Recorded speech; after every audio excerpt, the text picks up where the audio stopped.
welcome back to It's an Inside Job podcast. I'm your host, Jason Lim.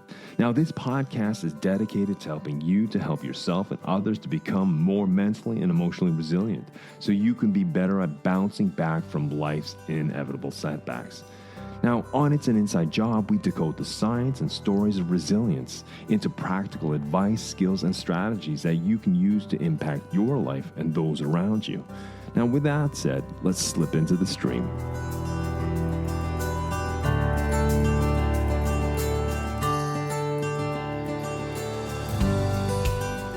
Well, welcome back, dear listener. I'm very glad you could join me for a fresh new week and a new episode. In this week's episode, what I want to do is continue that conversation where I talk to business owners, business leaders, and entrepreneurs as to how they foster their own resilience, but also how they build resilient teams, resilient organizations. And this week, I'm very pleased to be joined by Morten Madsen, who is the managing director for DSV Air Sea Freight here in Norway. Now, as most of you may know, DSV is a global logistics company. As part of their description, DSV describes themselves as a dynamic organization that fosters inclusivity and diversity. They say, we conduct our business with integrity, respecting different cultures and the dignity and rights of individuals. And this is so evidently clear in my conversation with Morten. DSV Norway, well, they live and breathe these values. Well, I really hope you enjoyed this conversation because I did. Morten is a very down-to-earth, lively, energetic, and motivated individual. And so I was very pleased to speak to this Dane and to understand more about the DNA of his thinking and how it's infused in his leadership style, leading himself and leading others. Well, enough from me. Let's slip into the stream and meet Morten Madsen.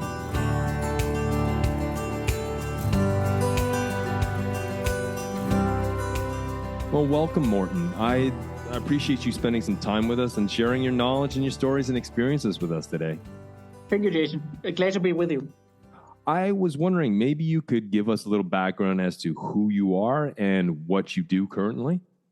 Of course. Well, I'm a Dane living in Norway, but I'm actually also, I recently received my citizenship for Norway as well. I've lived up here in 7 years or so, and I'm really trying to anchor my citizenships in Norway as well. I've built a cabin as well in Trysil, and I really enjoy living up here. Now I have 2 kids. I've met my girlfriend here. I moved up here for career matters as such. I was with DSV for the headquarters for quite a while. Then I moved onwards to the local Danish entity in the road business, and I was then asked to take part in a transition or turnaround for our road company up here in Norway, and I did that for I think a little bit more than 3 years, and then I moved onwards to DSV Air Sea, where I am the managing director today, and I've been there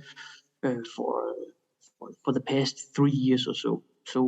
So that's my path internally in DSV as such. So DSV is one of the biggest transportation and logistical providers on a global basis. We were created back in '76, so it's in a relative level, it's a rather young company as such, especially given the size that we are today. We are the 3rd biggest provider on a global scale.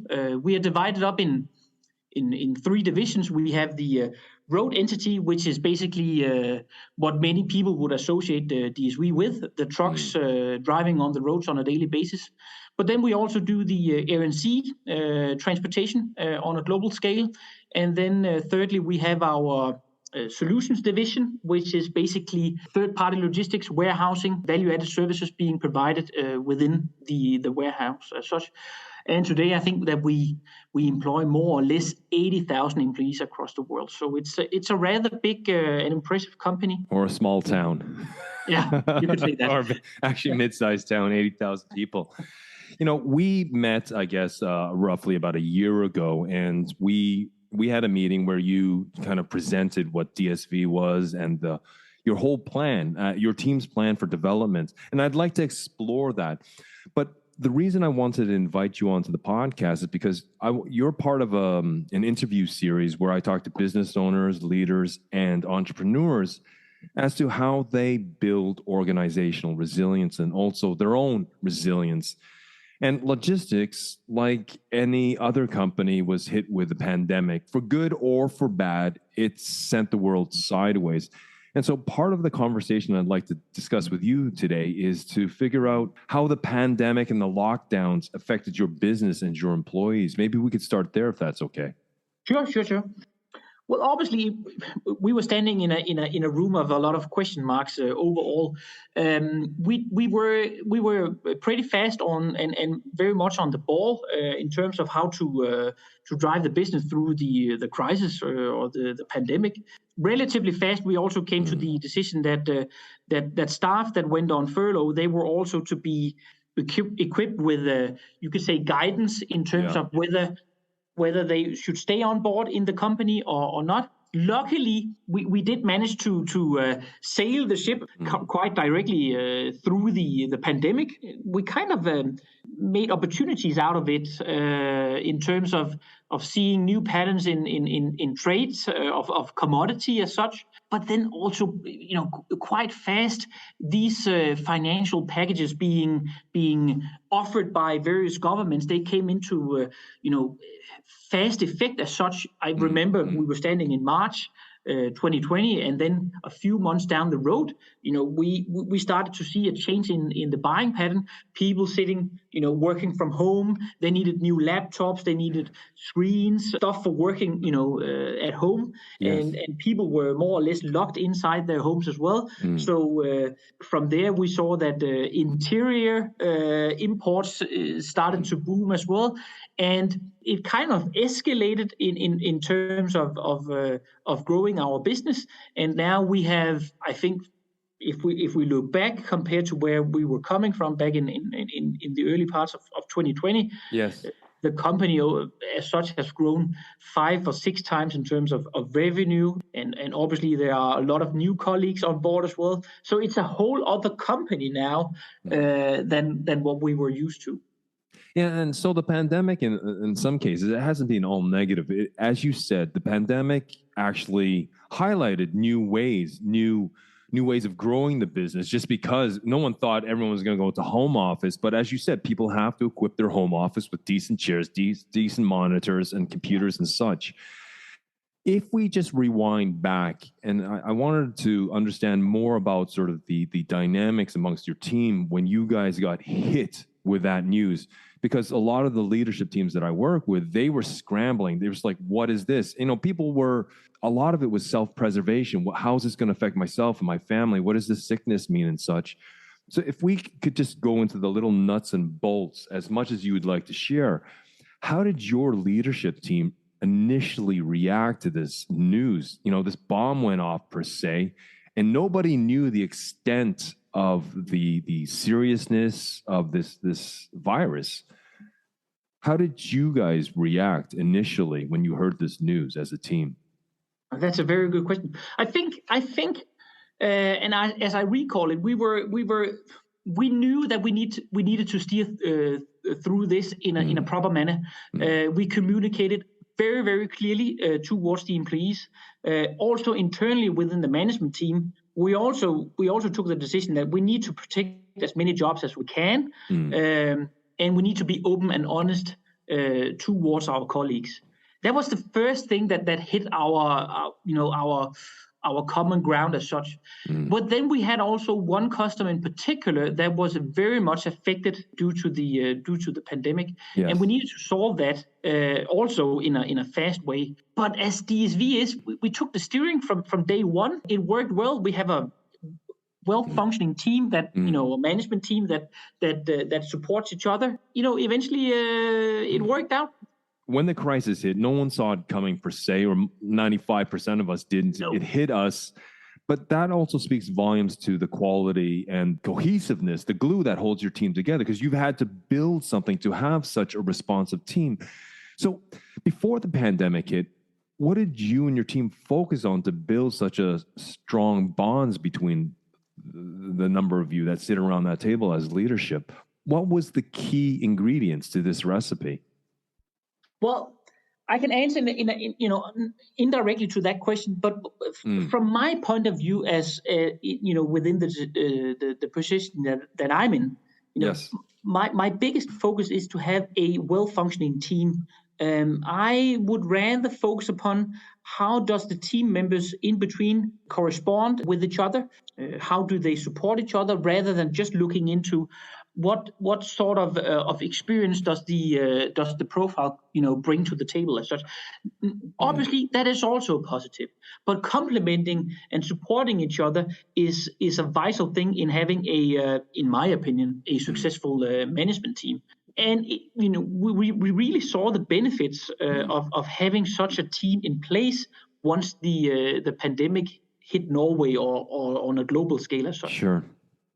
And so you talk about a supporting team. So, I mean, that's a very important word, to support each other. But if I could challenge you to break open that sort of Pandora's box, what does that mean? If I look at the DNA or the nuts and bolts of such a functioning team, a well-functioning team, how are you supporting each other? What does that mean? Well, I can give, on a practical level, obviously we are competitive. We have a local strategy as well, and I'm going to chip in on that a little bit later. Sure. But we have a local strategy, which is actually quite ambitious, that we want to be the leading freight forwarder in the Norwegian landscape. And obviously, in order to do so, or in order to ensure that, you need, team members, whether it's, freight forwarders, it's senior middle managers, or whether it's executive managers, you need to be competitive. And that should also be somewhat mirrored in the specific profiles. However, the support, the complementary effect, it's built out of respect and trust from the team itself on a managerial level. We've spent a lot of time together discussing how we can be a top-notch performing team. I call it personally a high-performing team, and I think that's also a well-known used word in the industry as such. We've discussed that on many occasions, how we ensure that. But on a practical level, meaning that if some of the team members within the management team are is in need of help, usually they can yell aloud, or they can write us an email. We are scattered all over Norway. And usually what I tend to see is that everybody will somewhat support. It's not like we're sitting and protecting with the elbows out. No, I can't do this because this will affect negatively on my P&L. We know that if we succeed together, it will also shine upon each of us as such. So that was nice to see, especially during COVID as well.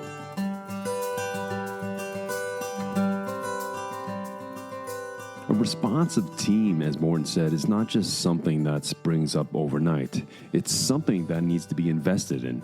It needs to be invested well before a crisis or big change happens. And in the second part of the conversation, we continue the dialogue about how to create these resilient teams. And one of the major things Morten talks about is the ability to have meetings to build respect and trust, where they spend a lot of time talking about how we collaborate, how they support each other, and not always just on the business. We also talk about the importance of creating a feedback culture and the critical necessity of being able to address difficult situations, to have constructive conflict.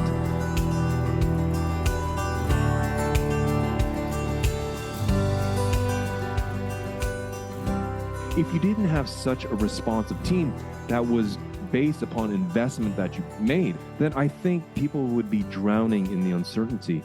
But when they can fall back on the culture and the values of that company, of that organization, that makes a huge difference, because that forms the foundation of certainty and control in uncertain times. And that allows you to, okay, we have our feet on stable ground, we feel connected, secure, and valued in this company. Let's move forward as a team. Is that what I'm understanding you're speaking to? 100%. And I think it's important for me, at least, to also state that, we're not perfect either, and I'm not perfect either. I've made, many mistakes, but being honest about it, being honest about emotions. How do you feel as a managing director, given this situation or given another situation, given the pandemics, how do you feel about that? You also lead the organization in terms of that you're not perfect, that various situations are in need of being discussed so we can take the right decision that is in most ways the best for the company and the employees and our customers, obviously. And we haven't been perfect on the journey either. If we see that some may be a little bit too fierce in terms of internal competition, obviously we discuss that as well on managerial meetings or teams meetings or in another setting, making sure that we adjust here and there, because you just can't set things in stone and then believe or then expect that trajectory will be kept for the next 5 years. You need to readdress it. You need to discuss the small failures and errors that you cover during that path, and that will happen. But as long as you're open towards it and you expect that it will occur, and you're being positive towards these errors, well, then I'm fairly confident that you can adjust in an even better way. And I think what you're speaking to is a learning mindset, a learning culture. Yeah, and exactly. What I actually hear you saying, and I may, hopefully I'm correct, is that vulnerability is actually a strength. If we can admit to our mistakes, our mishaps, our foul-ups, our failures, and we can speak about that, then we can learn from that. Is that what I'm understanding? 100%, at least for a culture that we see in the Nordic countries. From a Norwegian perspective or Nordic perspective, the honesty in terms of, emotions, how do you feel about this and that, that can, to a certain, extent, that can actually be rather positive. One thing that I also see in a lot of Nordic cultures is this culture of agreeableness, where sometimes it's hard to take up hard issues. It's people don't want to upset the cart. They don't want to have constructive conflict because they may frame, now I speak in generalities here, they may see conflict as a negative thing. But what I hear you, Morten, what you are infusing or what your team infuses into your company culture in Norway at DSV is that we have a feedback culture. It's okay to be vulnerable. It's okay to fail. What is your take on constructive conflict where we can take up issues, where we can voice opinions? How important is that in organizations or specifically your team? Super, super, super important. I'm close to saying that I hate going into meetings where I don't get any feedback or where we don't have any discussions on disagreement. We, as a manager for the DSV Air Sea entity in Norway, which is now becoming a sizable company in the Norwegian landscape. I can't sit in managerial meetings or other meetings not having a discussion, not having, colleagues disagreeing with me. I sincerely really don't like it. I'm no perfect, and I don't necessarily want, I don't necessarily wish that all colleagues, they share the same perspective that I see the picture from, and they shouldn't. So what I usually tend to say when I'm having meetings is that I want your feedback. I want you to disagree if you actually disagree. And so part of what I understand is when you guys are communicating, obviously you'll have meetings around the business and how projects are moving forward or where we are with this project. But what I also understand, or at least what I understand which from what you're saying, is that you also leave room for conversations where you can talk about how we are communicating and collaborating. Is that what I understand? Yes. How we are performing, what we should do, disagreements to what we should do, and how we accommodate that, and then we find somewhat a common ground in the way forward. And I also want to emphasize that it's not just about being brutally honest and just saying what's on the top of the mind. What I hear is your team that is professional, where you're talking directly but diplomatically. It's about the problem and not so much about the person. Is that what I understand? Exactly. I mean, there's certain lines not to cross, like insulting and such, but it's being direct and diplomatic. Well, I would never do that. If we talk about business-oriented matter, we discuss that from that particular context. And I think that's so important in a learning culture where you can have this, you can share feedback and opinions with each other, call each other out on decisions or reasonings to understand that. Because if you can explore that, that leads to that other term that we all speak of, is that psychological safety, where we can feel connected, secure, and valued in the company. And so when we met, you showed me sort of a matrix of the development, and it was I was like blown away by the quality and the depth of it. I was wondering if you could elaborate on your roadmap you're speaking about towards your customers and towards your employees.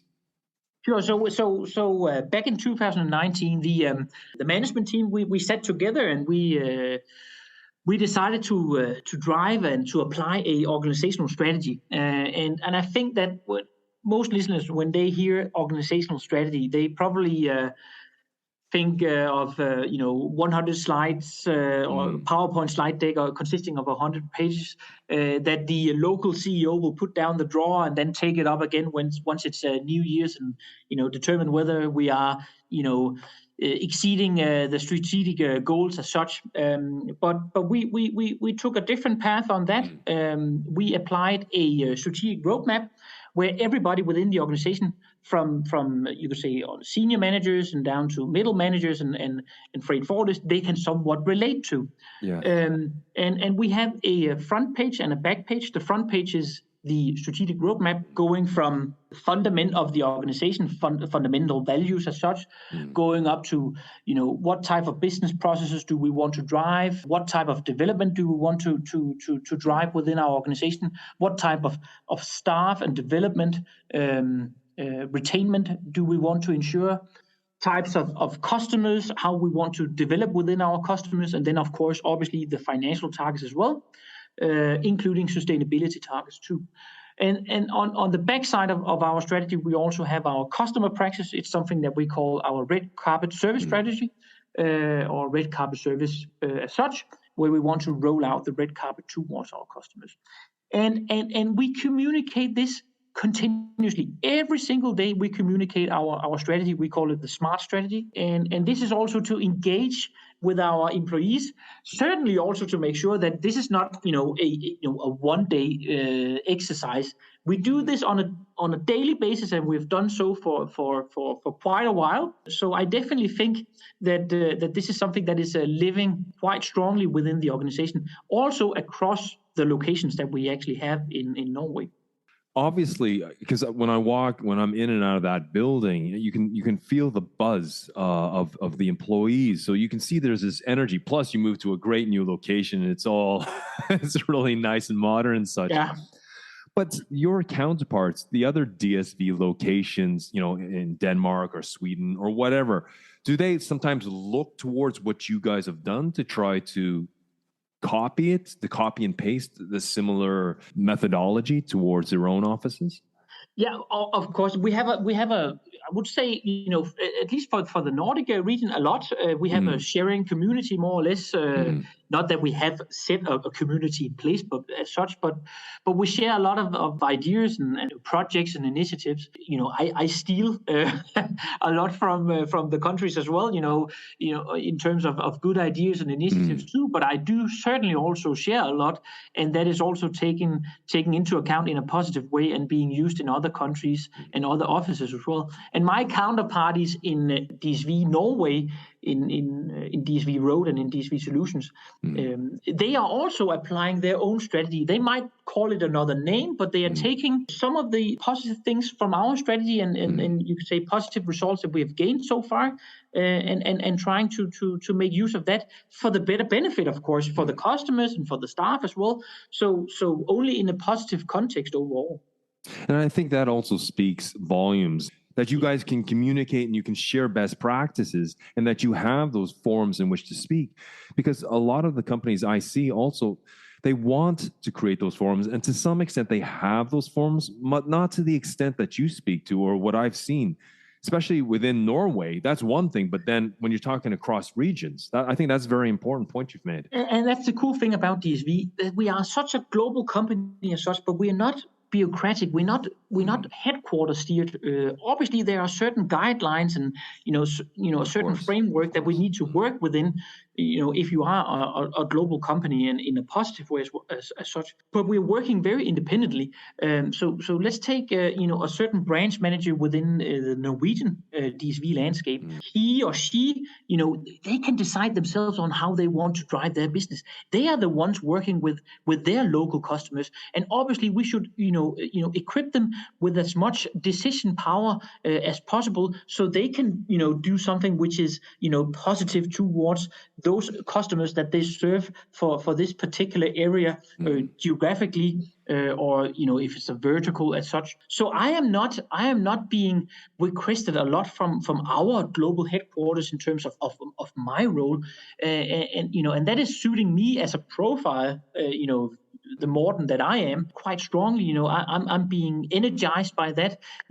Obviously, I'm inspired a lot from various countries, but sure. I can decide myself, whether I want to drive this initiative, whether it's suitable for the organization that we have in Norway, the customers that we service, the employees that we have in our organization, and I believe that combination between being a global company with a massive framework or network in globally, but you can take the local decisions yourself with your management team, with your colleagues, with all the employees.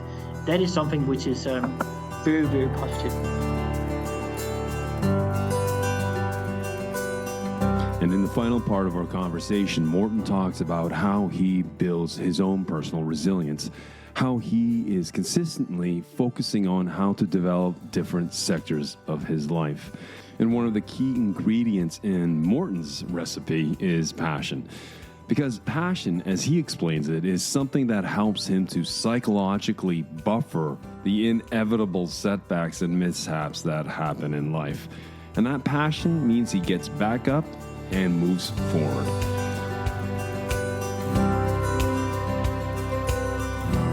When the pressure is cooking, when the water line is above your nose, how do you sort of recenter yourself?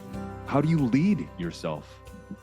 I think, first of all, communication, on an overall basis towards your organization, that's to take off the steam from the kettle as such. That is very, very vital.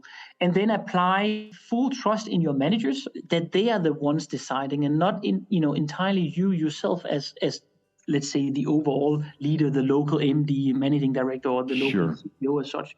That's the first thing. But in terms of how do I lead myself? Well, first of all, I also have people that I'm inspired from. My own personal manager, in the DSV world, I'm very much inspired by this profile. If I stand in a complex situation, I tend to question myself, what would my manager do in this particular situation? And my manager is, on an overall level, quite positive in his attitude. So I try to replicate that as well in my methodology of guiding myself.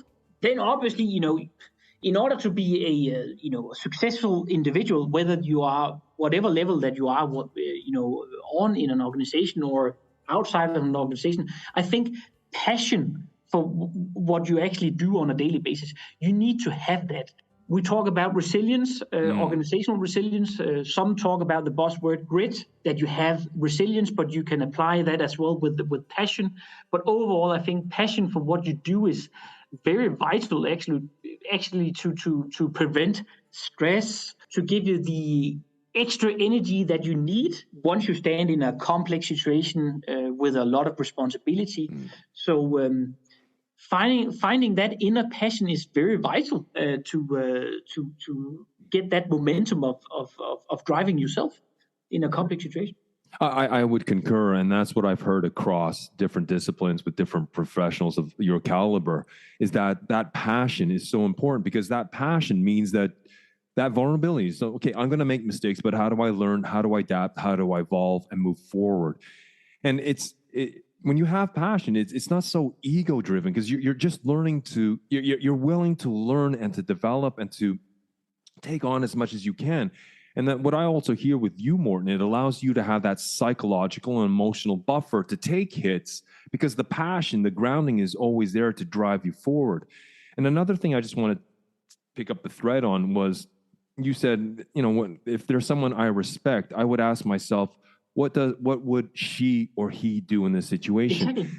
And that is a very powerful cognitive technique to move us from a subjective, reactive state into a more objective. Because what has happened, the situation is still a situation. You haven't changed the situation, but what has happened by asking yourself such a fundamental question is that you've changed your perspective or your angle on that situation, allowing you to be maybe more responsive than more reactive, more reflective than reactive. Is that what I understand you're saying? 100%. 100%. I even did a project on myself. So okay.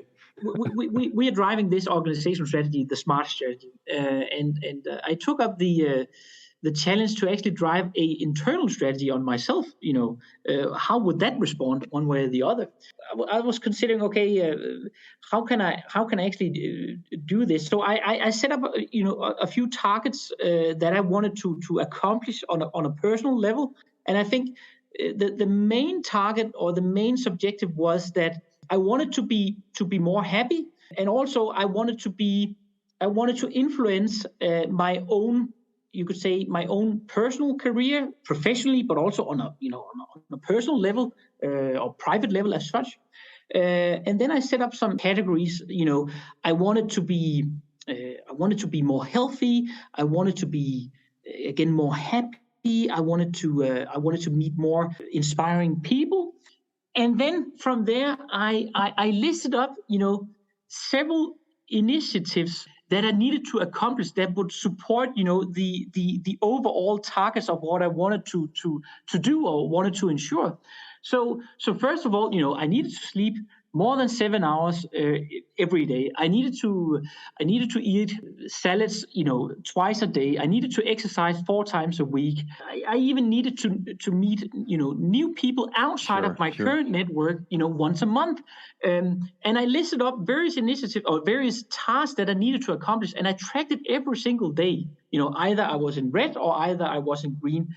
But I actually moved a lot here on a personal level, but also on a professional level, because I was driving, an internal personal strategy. And I saw where I had areas of conflict, where I didn't have the time, or I really didn't have the interest, given, certain surroundings as such. Yes. But it moved me a lot, but it also created awareness about, my misbehaviors, if you could say it that way, and what I needed to do something about. Again, this is another thing that I've heard across the different interviews I've had, is that where people thinking, you know what, the job is very important and taking care of my team and my organization is very important, but it's also about taking care of yourself. It's the idea of, if I take care of the machine being your body, the machine will take care of me. And it also sounds, it's connected to your passions, to develop yourself, to see how you can grow. And it's almost a sense of gamification. Can I make it to this level, right? And so what I hear you saying is, if you take time for self-reflection and self-awareness, and if you take care of yourself, that means you have more time to take care of other people. And I think this is a major lesson learned. It sounds simple, but there's a deep, profound elegance to this, because I know a lot of people who are very charitable, that they will give lots of time, they'll give effort and time to others and whatever. But I always say, it's being a person with wealth, you can keep giving to charities out of the bank account. But if you don't fill up that bank account, at some point, you become the charity case. But what I hear also is that you take time out of your own life for yourself. You need to invest back into yourself so you don't burn out or hit the wall, or whatever term we want to use. Is that what I'm hearing, Morten? Yeah, 100%. So there's two things, reflection. I tend to reflect once I have, more than a couple of days off of work. I start to reflect, get new ideas, energy. What can we do here? Why don't we do this? Challenge myself and the path that we are on as a company. That's one thing. Another thing that I would also suggest and advise everybody listening in on this podcast in particular is to walk with the coffee cup. Okay. one senior manager might become a little bit too isolated within the management team, and you only hear about certain opinions from this particular team. What I really love and what I would appreciate a lot if I even had more time or in my daily job is to take the coffee cup and just walk through the offices that you somewhat are in charge of and talk to the employees. It doesn't necessarily have to be on a daily level, but it can be continuously on a weekly or bi-weekly basis. Walk with the coffee cup, do the chits and chats. This is where you actually learn from the business. What is the vibe? Where are we getting? How is the service on this particular customer? How is the satisfactory level on in this particular team? And you get that when you walk with the coffee cup. So that's a strong advice that I will give. I think, again, it's a very simple thing to do, but a lot of managers may not always implement it because they say, I've got too much to do. I'm running from meeting to meeting. And that is true. I mean, that is true of yourself, but you consciously cut out or carve out the time of your day to do that. Maybe, sorry, not every day, but on a weekly basis. But I think this also lends to that fact that it creates cohesion. It creates a feeling of a flat organization, even though it's hierarchical, where the top manager is walking and I can just chat with him or chat with at some point. Exactly. And it also gives you the ability to validate, if you actually apply a strategic initiative trajectory, you can somewhat also validate that through walking with the coffee cup, that you can drive a certain discussion with your employees. What do you think about this? What is your perception on this? And if you do this, I'm not saying that you can't apply this from one day to another, but you need to build a certain rhythm. You need to do this over years, but once you get there, you also create honesty and openness in an organization where it's not dangerous to speak openly to the, let's say, a senior manager or a managing director or even a global CEO. It's allowed, and this is actually it's a feedback culture that is appreciated within the organization. So I think that is very vital. One of the things that I find that creates a high-performing team or a very strong culture is the ability for managers to have one-to-ones with their direct reports, where even though it's a high-performing team, everyone trusts each other. There's sometimes issues that can't be tabled amongst other people. This is something that I know you instill within your corporation, but they come to you as a sparring partner. But who do you talk to? Who is your sparring partner? Who do you kind of kick around ideas with? I have various. I obviously I have my peers for the other divisions that are being driven in the DSV activities in Norway. I have my managers as well. Which is very inspiring. And then I have our HR director, local HR director or regional HR director. That profile as well is also very inspiring, and provides a lot of opportunity for sparring, and doesn't necessarily come up with the great idea, but allows and provide room for speak and thought. And it can also be outside of the DSV community as such. Sparring is not necessarily something that has to be kept within the DSV world. It can also be outside, right? It can be friends or past colleagues or similar things.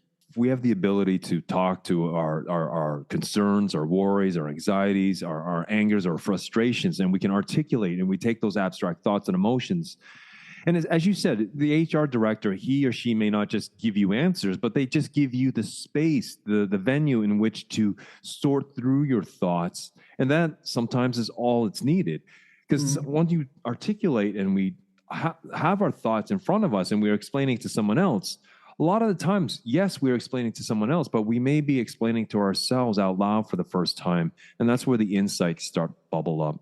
Exactly. I was wondering, as we wrap up this interview, is there any advice or last tips you would give to leaders or just professionals in general as to how they can build resilience? It's about the long haul. If you set a plan, and it might be very, very, very complex, you can break that down. You can break down that plan in particular to smaller targets as such that you want to obtain. I would, somewhat prioritize, these tasks and involve yourself, engage with the tasks, align with your managerial teams in terms of these tasks, follow up and continue and continue and continue. And you might fail constantly, but that's okay. Again, what we've talked about, the honesty, the room for failure, but also making sure that you get up on your feet again and start moving. Over time, people will gradually see that you will accomplish things. That is so vital. What you've just spoken to is, it's a script. It's the mind talk that we can think about is that, it's okay to fail. It's okay to fumble, that I need to learn, that I need to adapt. And the only way to grow and develop is to do this. And when it comes to uncertainty, when it comes to these big monumental projects or challenges that we have, what I hear you saying is break it down. Ask yourself, what is the first step? What do I control? What do I know? What are the facts? How can I move things forward? To shift from sort of just an overthinking mindset to a doing mindset. And over time, you feel this builds a person's confidence if they can tackle and manage smaller things or the things that they can control. Is that what I understand? 100%, Jason. 100%. Well, Morten, I'm very appreciative of your time. I'm very appreciative of the stories, your experiences, and challenges that you've spoken to. I think that goes a long way to adding to this mosaic of resilience and facing adversity. And what you spoke quite a lot to, we didn't use the word, but that sense of well-being within an organization. If I feel grounded, if I feel respected, connected, and valued, as I would as a DSV employee, that means when things such as the pandemic or this recession that is looming may or may not come, or the war in Ukraine and what have you, that allows me to move forward because I know they've got my six, they've got my back within the organization. 100%. And then find your inner passion, right? Don't force anything through. Also, your personal career as such, if you need to find your passion in terms of what you want to do and accomplish on a daily basis. And that counts on a personal level, but also professionally in the job that you have. If you don't have passion for your daily job, well, then you might reconsider, is this the right thing that I should do going forward? I completely concur. Morten, thank you very much for your generosity and your time. I really appreciate it. I hope we will be able to reconnect maybe sometime in 2023 to see how the soap opera of DSV is developing. Well, it's been a pleasure, Jason, and thank you so much. You're more than welcome. We'll talk soon. Definitely.